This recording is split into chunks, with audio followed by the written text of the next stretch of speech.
June 22, 1941.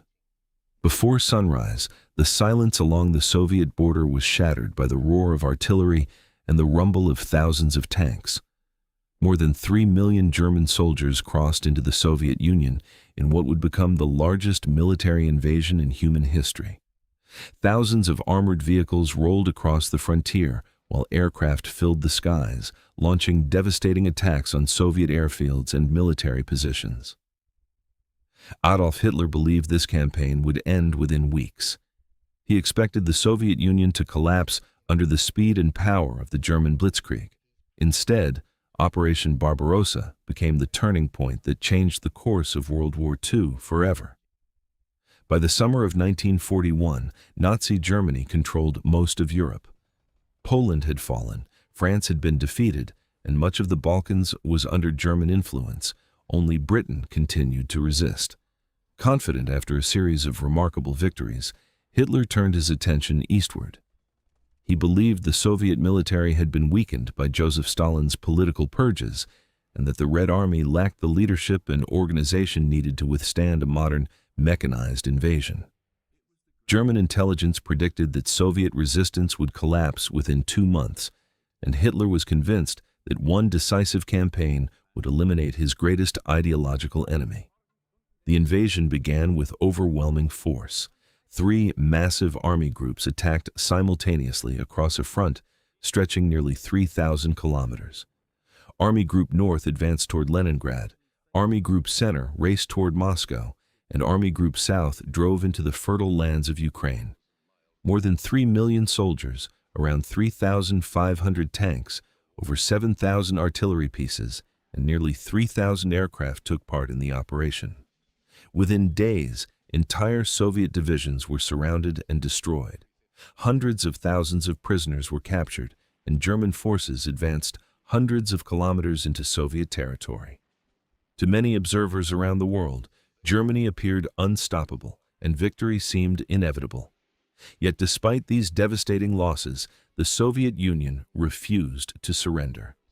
Stalin called on the nation to fight for survival, and millions answered that call. Entire factories were dismantled piece by piece and transported thousands of kilometers east beyond the Ural Mountains, where production resumed almost immediately.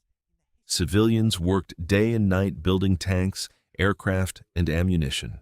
Fresh divisions continued arriving at the front, while Soviet commanders reorganized their shattered defenses. Every kilometer the Germans advanced brought new challenges. Supply lines stretched farther and farther across vast distances. Fuel became increasingly difficult to transport, spare parts were scarce, and vehicles began breaking down after months of continuous fighting. Roads turned into seas of mud during the autumn rains, slowing the advance to a crawl. What had been planned as a lightning campaign was becoming a grinding war of logistics. By late summer, many German generals urged Hitler to push directly toward Moscow. They believed capturing the Soviet capital would cripple communications, transportation, and political leadership, possibly forcing the Soviet Union to negotiate. But Hitler made one of the most controversial decisions of the entire war. Instead of concentrating his strongest forces on Moscow, he redirected powerful armored divisions toward Ukraine to capture valuable resources and destroy Soviet armies there. Although the operation in Ukraine achieved significant tactical success, it delayed the advance on Moscow by several critical weeks. Those lost weeks would prove impossible to recover. As German forces finally resumed their march toward the Soviet capital, winter arrived earlier than expected. Temperatures dropped far below freezing, engines refused to start, lubricants thickened, weapons jammed, and many German soldiers lacked proper winter clothing because the campaign had been expected to end before the cold season began. Frostbite, exhaustion, and shortages of food and fuel spread throughout the German ranks.